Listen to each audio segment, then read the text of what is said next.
The following talk was given at the Insight Meditation Center in Redwood City, California.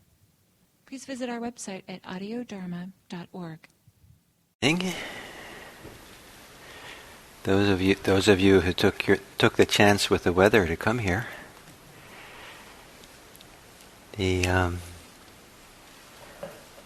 Some of you know I'm started a series this January on the 4 foundations of mindfulness.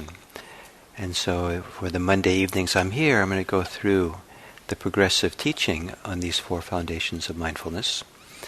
And this is the often considered to be the foundational teachings on mindfulness taught by the Buddha, from which springs all the many forms of mindfulness practice that comes out of Buddhism.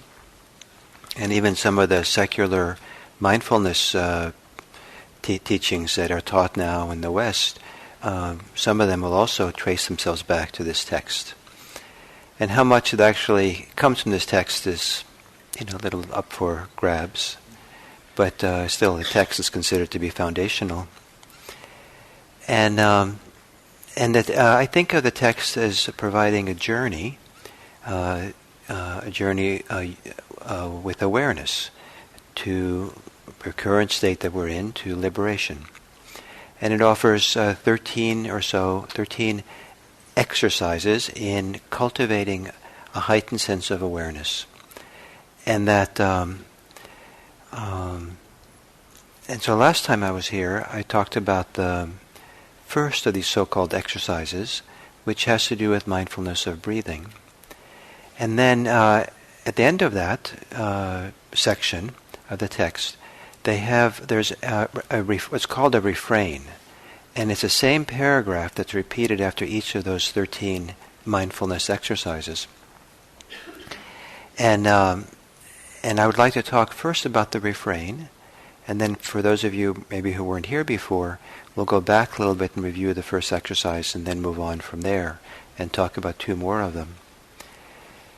And as an introduction, or further introduction to this, what I'm going to say today, there is in some spiritual circles an instruction that some teachers will give that takes the form of a dialogue that goes something like this. Someone comes to a teacher and says that I'm searching for the truth, I'm searching for liberation, I'm searching for spiritual something. And the teacher will say, what you're searching for is in the seeking. What you're searching for is in your seeking. And that's a kind of a peculiar answer, but what it does is it takes the attention and turns it around 180 degrees to look at, the nature of what you're doing. You're searching and looking. And I think of it a little bit like someone who has glasses like me, thinking that I don't know where my glasses are, and I go around looking for them, and then someone says, what are you doing? I'm looking for my glasses. And they say, what's right on your nose? Somehow I've forgotten that they're there, and so I'm looking through the glasses, but what I was looking for is right there, kind of in the seeing itself. So to say it a different way, what you're looking for is in the looking. And so this kind of turning around. So this relates a little bit to this mindfulness practice, because what we're kind of doing is developing our attention, our capacity for awareness, to be strong enough that we can almost turn it around and it can see itself. And as it sees itself, in order for that to happen, awareness can no longer be preoccupied by what it's seeing. If you're searching for something, always looking elsewhere for it, and so busy looking, you're not going to see the nature of the looking, nature of the seeing. So you have to somehow become free of the preoccupation, the concern, the attachments to the things that we're usually concerned about, so that we can allow the attention to turn around, turn away from what we're concerned with, and looked at the nature of concern itself, for example. So if we're upset about something, in mindfulness practice we turn it around and look at the nature of the upset, not what we're upset about. If we want something, we turn around and look at the nature of the wanting, not looking at what is we want. So this kind of turning around to take a deep look. And the way that that's worded in this text is, I think, at least my interpretation, in the opening it says, putting aside desire and distress about the world. So you kind of put something aside, the concern with what's in the world, you put aside so you can do this amazing process of really being present for your experience of how we are in the world as opposed to concerned with the world itself. And to some degree, and you have to always take these kinds of, a lot of teachers kind of with a grain of salt and kind of understand that it's contextual what they're saying, and rather than universalizing their teaching, this is supposed to apply everywhere. But kind of related to this idea of encouraging people to turn around and not always be looking in the world for solutions. And sometimes teachers will talk about trying to adjust the world so it just works perfect for you. It's like rearranging the deck chairs in the Titanic. So, I'm sure it's going to look good as you go down, but it's not going to keep you from going down. And so the idea of don't be so concerned with the world, at least when you're doing this practice. Other times we should be concerned. There's things to be concerned about. But if you want to do this transformative, liberating movement, we turn around. So the refrain talks about what the mindfulness practice is aiming to do for us. As we do the practice of mindfulness, the mindfulness practice, we're developing this capacity for awareness so that it has certain characteristics. And so the aim, where we're going in this practice, is described in the refrain. And the refrain can be interpreted as providing a journey, a 4-part journey that shows 4 different phases of the deepening of this of awareness, this ability to turn around and be here, really be here. So the searching mind, the wanting mind, the preoccupied mind is turned around and it feels kind of powerfully present. And in Buddhism we say awake, in the sense that the awareness is palpable, is visceral, is almost somatic, in just being here. So there's a 4-step journey, and I think maybe what might work is to go through that journey backwards. So you see where the goal is, the end, where the end is, and then see kind of, as we go backwards, kind of what precedes it that leads to the end, and back like that. So it's 4 parts in this refrain.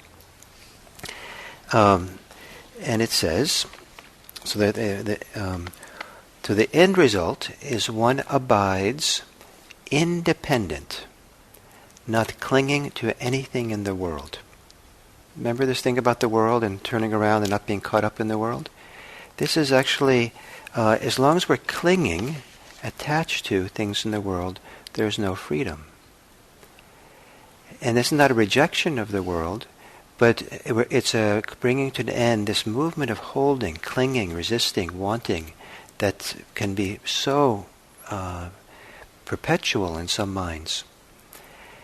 And then abiding independent, no longer depend. And it's maybe not quite right to translate that into English as independent, because that works really well in the United States, where independence is so important. But the literal Pali word, meaning the original language, is dwelling not dependent on anything. And the distinction is that some people, when they hear the idea of being independent, they think that they're just free to do whatever they want. Not dependent has a little different connotations. It means that we're not basing our life in dependency on what other people will do for us, what we get from other people. Our happiness is not dependent on finances, status, looks, recreational opportunities, all the kind of things people are looking for in order to be happy, is not dependent on anything. And this idea of finding a sense of freedom and a happiness that can dwell within, that is not doesn't require anything to be there. We're not searching for something out there that's going to be the magic trick that's going to do it for us. And many people are spending a lot of time rearranging deck chairs in the Titanic just so they get everything just right, and then they'll be happy. And then the particular particular boat they're on, begins to go down, and sometimes they just jump ship to another one until that one goes down. And some people are just kind of moving around between all these things that are slowly disappearing and going, and thinking they can be ahead of it.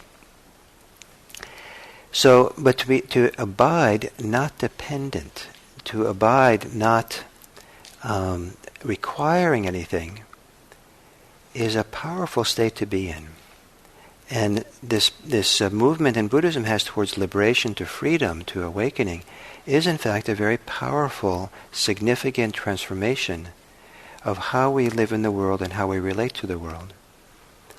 And so relating to the world, not dependent on anything, our happiness not requiring anything. Happiness is not requiring the outer world to comply to all my desires and things. That's the direction. And then freedom from clinging, not clinging to anything in the world. Repeatedly in these ancient texts, the Buddha refers to a liberation as liberation from non-clinging, not holding on, not tight. And I kind of like to think of it almost like clinging as going around with a fist. And a fist, is, I guess, it's useful for some things. So you don't want to be too critical of a fist. But if you walk around with a fist and, people think that you're going to use it for what it looks like, people can give you a wide berth. It's not. And after a while it gets tired and it's hard. And then we justify having a fist, and we think we have to kind of organize the world around our fists to make everything work for our fist. And it's kind of limited, right? But when we can release the clinging, it's kind of like releasing the fist of the heart, the fist of the mind. And the amazing thing that can happen when the fist opens, first of all, the fist doesn't exist when the hand is open, right? What happened to the fist? It's one of those wonderful things that only exists when it's being done. But what happens when the fist opens? The soft spot of the hand becomes exposed. The tender part. The part that's really sensitive, right in the middle. And so the idea that if we can release the fists of the heart, the clingings of the mind, there's this heightened sensitivity that's available to the world. And it's not uncommon for people to associate that with compassion. But it can be many things that's there. And that sensitivity that we have, a heightened sensitivity that we're capable of, is kept in check, is kept hidden, or kept, tucked away when we go around always clinging. So it's non-clinging. Not depending on anything and not clinging to anything in the world. So how do we get there? If that's the goal, how do we get there? And so the step before that is described this way. There is one has mindfulness that there is a body, and this mindfulness is simply established to the extent necessary for bare knowledge and mindfulness. It's a little bit paraphrasing here. Mindfulness that there is a body is simply established to the extent necessary for bare knowledge and mindfulness. As this mindfulness practice develops and gets stronger, and we no longer caught up and preoccupied by the world around us, our experience begins to purify itself or simplify itself, because even if we're really here and not concerned out there, it's so easy to be caught up in commentary and ideas and stories of myself and who I am and my worth and what I need to do and that I'm right and I'm wrong. And we're doing mindfulness of the body here, so we're paying attention to the body, developing mindfulness of the body. And, my body is too big, too small, and too much this, all these issues with my body, and I feel lousy about my body. I hope no one's looking at me. I hope everyone's looking at me. And, it's all this stuff that goes on, right? It's complicated. And for all these complications, the stories and the commentary and the judgments they get simpler and simpler. And they can fall away, so that what we're left with is a very simple awareness. Awareness that's simple here in the present moment. It's not in the past, it's not in the future. It's not assigning meaning to anything. And it's valuable because it feels really good to have all those different kinds of contractions, clingings, relax and settle. To have attention become so simple that when you feel your body, you just recognize this is a body. Not a good body, not a bad body, not a, just a body. It's allowed to be as it is. And mindfulness is established, awareness is established, just enough. I love this expression. Just to the extent necessary for bare knowledge and mindfulness. And the word bare, I love this word bare. This is the usual understanding of this is that the bare means awareness without stories, awareness without the filter of concepts, of ideas that we have. Very, very simple awareness right here. Now that's a difficult place to come to because we're so often so wedded to our stories, our commentary, our judgments, our interpretations, our concepts of how things are. And so it's not easy to get there.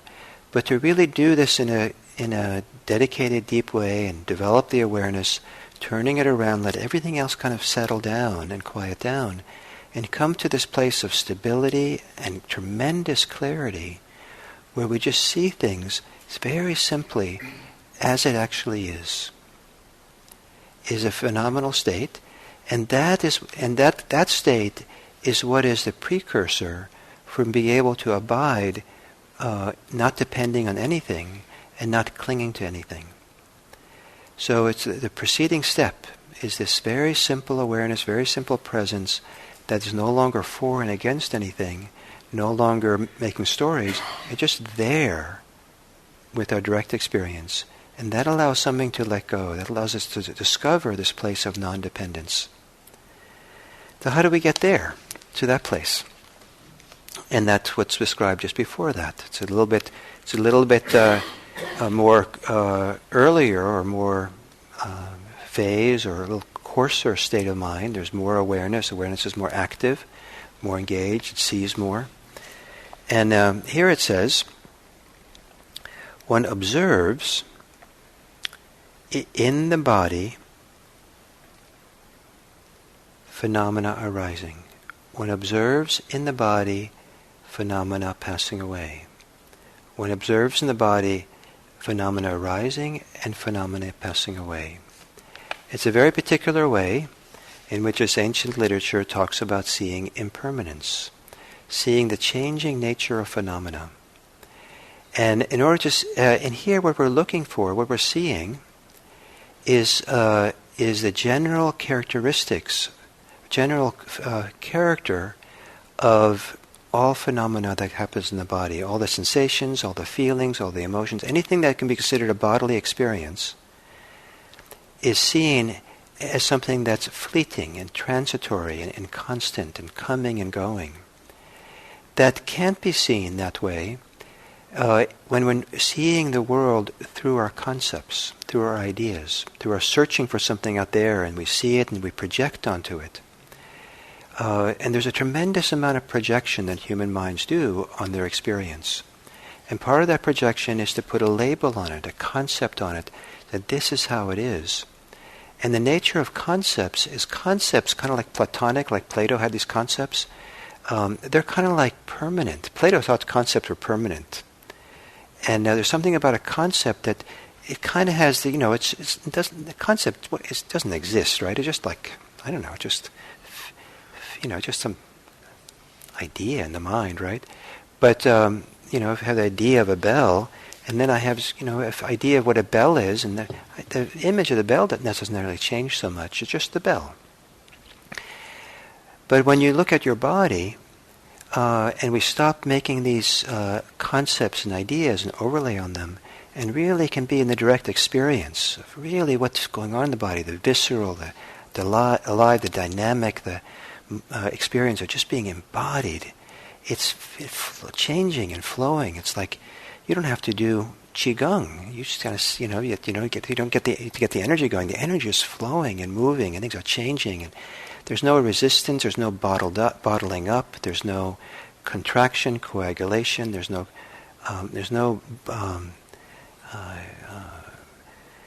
hardening of the whole experience of having a body. It's all fluid and flowing, because that's the nature of the body.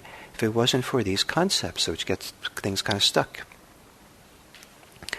And so to be able to see things arising and passing and coming and going is a pretty high level of mindfulness that requires the quieting down, the settling of all these concepts and ideas that we have, so we can see something directly.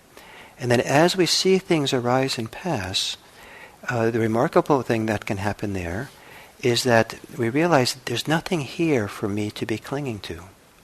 There's nothing here for me to do and make happen. There's nothing here that I have to do except surf on this, be with it, just become the flow of all this stuff.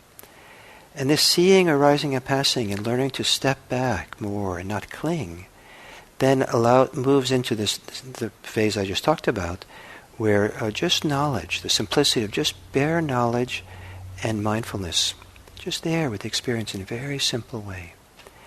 And to rest in that kind of equanimity and peace and non-reactivity, non-clinging, not wanting anything, just rest there, is what helps the mind discover this final stage of non-dependence and not clinging to anything in the world.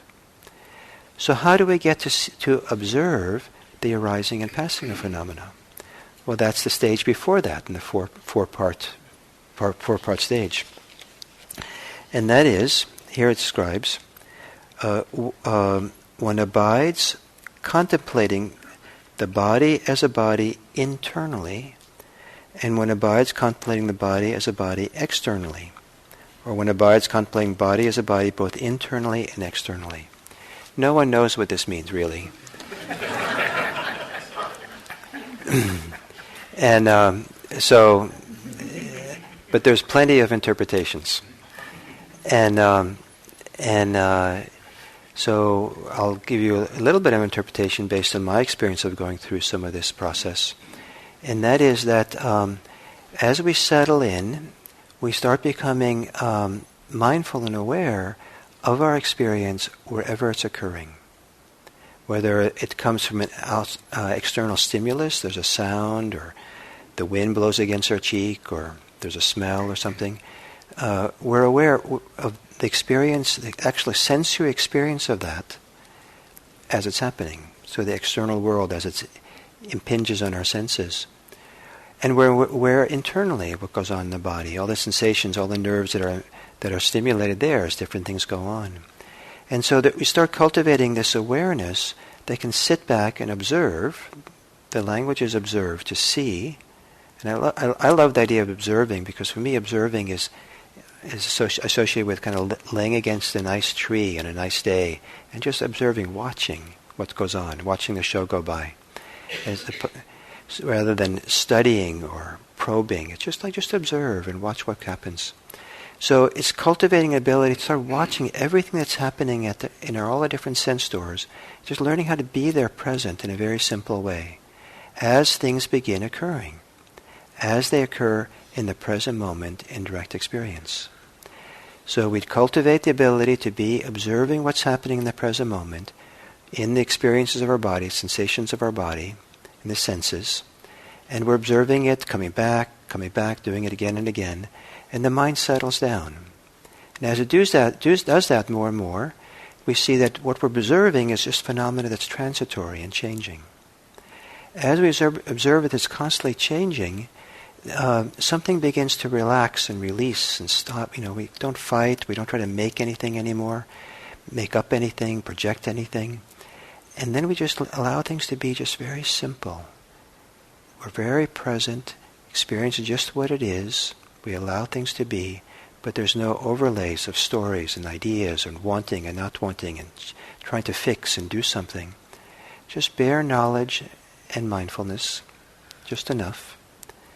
And that being so settled and bare and settled and not trying to do anything and being relaxed and peaceful with that allows something to let go into a place where we know that we're not clinging to anything in the world. So this four-step process describes this journey. And you'll find in these ancient texts repeatedly so many ways the path of practice is described as a journey because it unfolds over time. And so the deepening that goes on. So what precedes this is the exercise on mindfulness of breathing, the first exercise of this text, which I talked about, I think, 2 weeks ago. And here it says that one goes to a forest or an empty hut, sits down, crosses one's legs, and sits upright, and establishes mindfulness. And then becomes mindfully aware that they're breathing. And one first just becomes aware of the qualities, the characteristics of one's breathing, and one starts tuning into the experience of breathing. Many different religious traditions emphasize the role of mindfulness of breathing. It's a wonderful way to calm down, just hanging out with your breath. It's a wonderful way to begin disengaging from all our busyness of the world and let go of some of the stress and just come back and be here with the experience. Just be here. The mind wanders off and we come back to the breathing. The mind wanders off and we come back. And this idea of coming back and starting over and over again slowly begins to soften the momentum of our preoccupations, concerns of the day, the stresses of the day, and they settle down, things relax. As they relax, then at some point, when we're no longer caught up in the world and the concerns and everything so much, and we're able to be with our breathing more, it's relatively common for people to become more aware of their body. It's just, oh, here I am, I hardly knew I was a body. I was just running around so much. And we start noticing, I'm here in a body. And it's not uncommon for people who are busy, when they kind of start settling down and relaxing in meditation, to realize how much stress they carry in their body. The tensions they carry in their shoulders and their belly and their face and their eyes and all these different places. And that's not a mistake to see that. That's actually part of the unfolding and the deepening, to see that. And so the instructions are, when you see that, the first instructions are, see that. So relax, stay with your breathing, stay with the breathing. And as you continue with your breathing, and you start feeling what's going on in the body, and you feel the tensions and stuff in the body, get to know it. Feel it, know it, experience it. After you've gotten to know it well, it's very nice, this idea of it, just experience it. So many of us are fixers. If there's a problem, we're going to fix it. Tension is bad. I'm going to, figure out some way to get rid of it and stop it. And we get busy. You might be sitting, meditating happily for, the duration of 4 minutes. And then start noticing you're kind of tense. Something has to happen. So you move around, you get up, you do some yoga, you sit down, and it hasn't gotten away. And 3 minutes later, you're sitting there just as tense in your shoulders. And so what's the solution, right? Probably a solution is to get in your car and go to a massage parlor and get a massage. And then come back and meditate when you're in better shape. In 2 years or something. So we want to fix things and make things better. And if I can't do it, then I'm upset with myself and meditation's not working. Part of what we're trying to do, learning in meditation, is to learn to be with discomfort and be relaxed about it. To just be with it and not fight it or fix it and do everything. So seeing the discomforts of the body, the tensions we hold, it's a powerful teaching, it's a powerful lesson to learn how to be present for it without it needing to go away. Not depending on anything, including not depending on our discomfort going away, and just to be there for a little while. Then the Buddha's instructions are the final piece of this exercise is, as you continue with this breathing exercise, being with the breath, and you have noticed the tensions of your body, and you've learned how to be with it without being too reactive to it, then the Buddha says, relax it. Relax. Soften the body. Let it relax. So this process of tuning into the breath, being with the breath, strengthens awareness of the present moment. As awareness of the present moment deepens, we become aware of what's going on in our body, the impact of how we live our lives to a big degree. And then we train ourselves to be aware and present for something that's uncomfortable. And it helps us to keep breathing. Breathe through it. Breathing is kind of like the ballast that keeps us from getting too reactive and keeps us relaxed. And just feel what's going on. Be with it. And then after you've been in for a while, if it feels like the right time and it's easy enough, soften, relax the tensions of the body. And maybe you can't do much at first, but you can do a little bit. And then maybe some minutes later or some days later, something more happens. And some of it you can't do yourself. Some of it is just done to you. As you sit, this amazing process that as you stay present and feel and connect to yourself, and really make room for you to experience yourself, things begin to relax themselves. I think of the process of mindfulness as a process of giving breathing room to your experience. You give lots of room to it, and then it can unfold, and it's like taking the lid off the Jack-in-the-Box. So you take the lid off, all the tight way we hold our tensions and stuff, and it'll let go. It'll slowly relax over time. When I first started meditating, I chronically held my stomach really tight. And so one of the things I did in meditation was maybe a couple of times, not much more than that, each time I meditated, I would try relaxing it, beginning, maybe halfway through. It took me actually maybe probably 2 years before my stomach would stay relaxed. But that was really worthwhile. That was 2 years well spent. But I didn't make it like, I didn't like the whole period of meditation just like focus on relaxing that belly. I'm going to really relax it. Get all tense relaxing it. I just periodically kind of checked in and relaxed, So this process of staying with the breath, feeling the body, relaxing the body, begins to heighten our sense of present moment awareness. We are training ourselves not to be distracted, but to be here. We're training ourselves to feel what's here, and if you feel and experience your body, you're present, and there's present moment awareness. And relaxing, as we relax more and more, relaxing kind of releases the certain kind of energy of awareness, kind of makes awareness more easy to be. The more relaxed we are, the more the capacities for sensing and feeling come alive. The more tense we are, the more sensing, being aware, closes down, goes numb. So this feeling of aliveness comes. Awareness feels alive. And it starts feeling more satisfying to be present, to be here, to be aware here, than it is to go back into being preoccupied. Back into thinking about the future, the past, what I have to fix, what I have to do, all these things. And that's a fantastic kind of tipping point to come to in meditation, that we come to periodically and have to come back to again. It isn't like you don't just stay there. But you come to this place, you're settled enough, peaceful enough, that you really feel, you can see clearly, why would I agitate my mind when I've gotten so calm? Why would I pick something up? Why would I pick up the hot coal when I don't have to? Why would I start thinking about tomorrow and all this, what's going on? And because this feels so good to be here, present, peaceful, all that.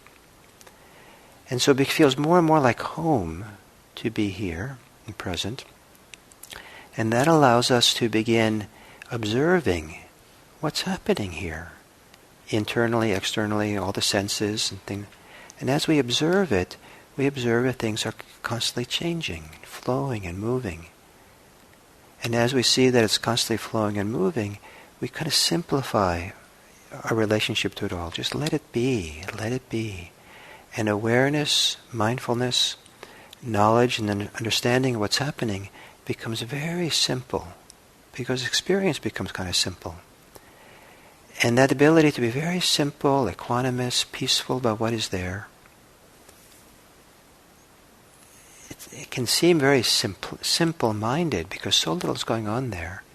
You're not solving problems of quantum physics. You're not figuring out your taxes, and you're not figuring out the best date for a Saturday night. You're just there in a simple, very satisfying, happy, peaceful way.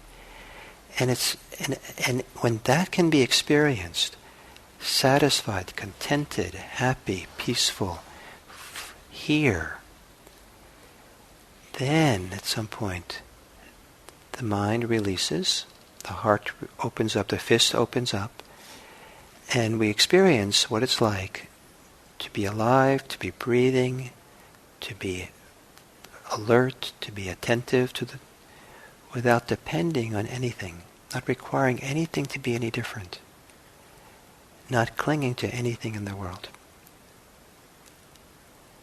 So here we're describing a process, right? Do you see that? So each of the exercises, this 13 exercises, are the way that's setting it up on the way to start this 4-part process that's described in the refrain that leads to liberation. And so this is the next piece of this text. And so we'll go through more of these exercises as we go along, and then we'll touch into this refrain quite briefly because they're at the end of each one. And so all these exercises are exercises which are their purpose is to set in motion this journey that's described in the refrain.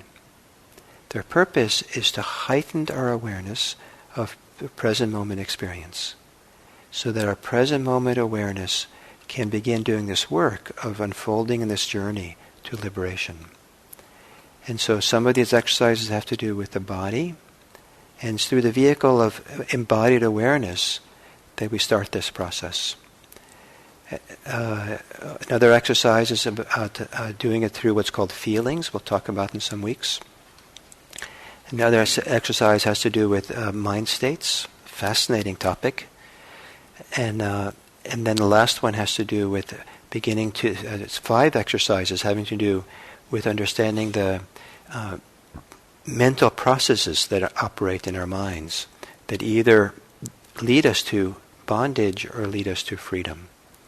And so these are, in sum total, there's 13 different exercises that lead to the cultivation, the deepening of this awareness that I'd like to suggest is a little bit similar to what you're searching for is in the seeking. What you're seeking is in the searching.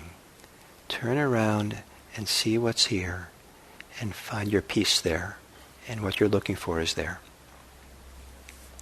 So hopefully that makes some sense. And if it didn't make sense to some of you who are new to all this, I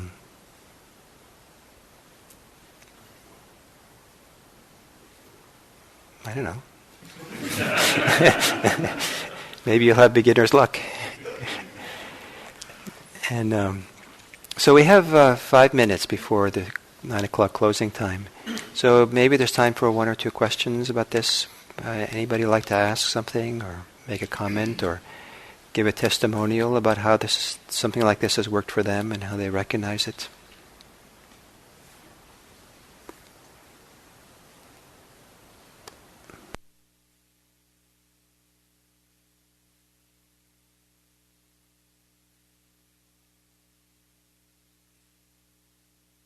There should be that.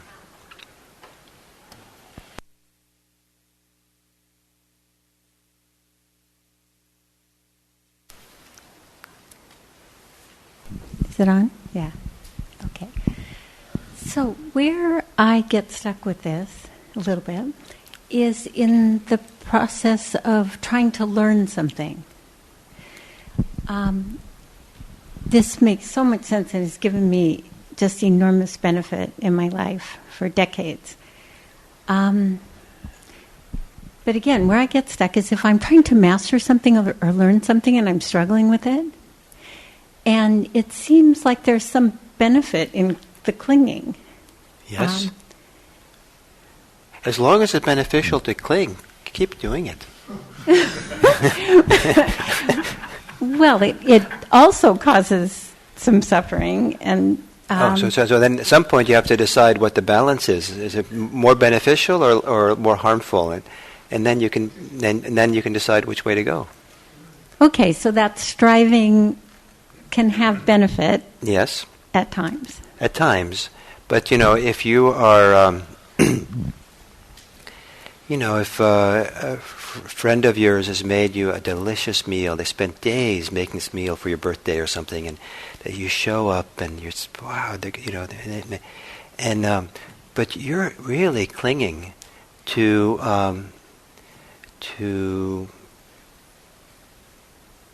winning the California lottery, and you're like checking lottery numbers and doing equations and calculations, and you're eating, you're eating the food they made, but you're actually doing all your calculations for what kind of numbers to choose, and you don't hardly notice you're eating.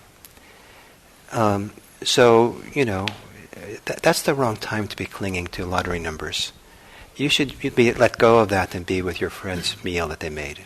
So that was a silly way of saying that striving, certain clingings, maybe it's useful in some settings, but not in other settings.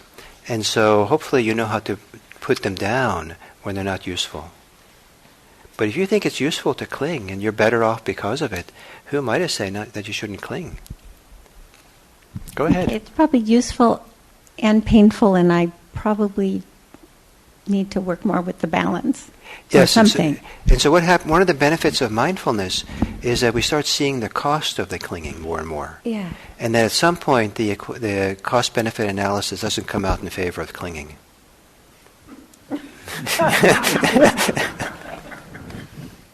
Thank you. So you want to be careful with mindfulness because you might not get the information you want. You get all the ouches. Ouch. Whereas the clinging had a lot of hope to it. And the hope was, But after a while, hope is kind of like, imaginary. So sometimes you see, wait, there's more ouch here than there is, hope. So maybe it's not worth it. Maybe there's another way. And then when I teach the kids programs, in order to teach them about the value of not clinging, I hold a bell in my hand like this. I grasp it's really tight. I'm clinging, right? But you can still hold the bell. You don't have to throw it away or not have a bell, but you don't have to cling to it. And look what happens when you don't cling to it.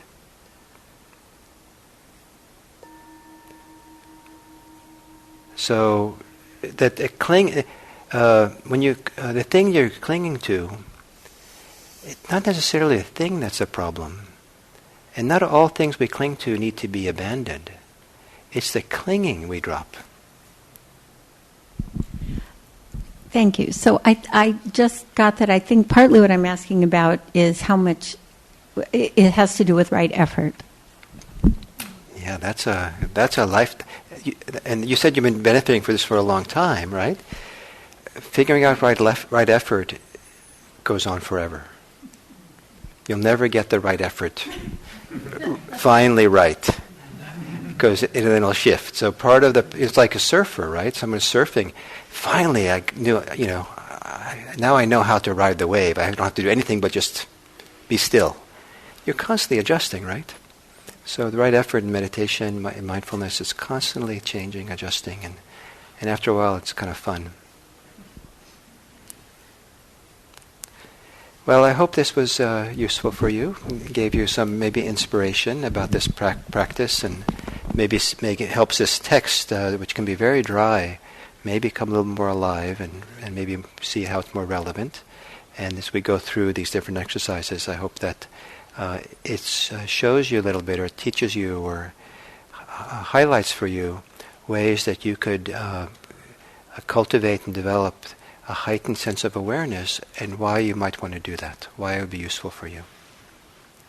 So, in the meantime, breathe, feel, and relax. Thank you.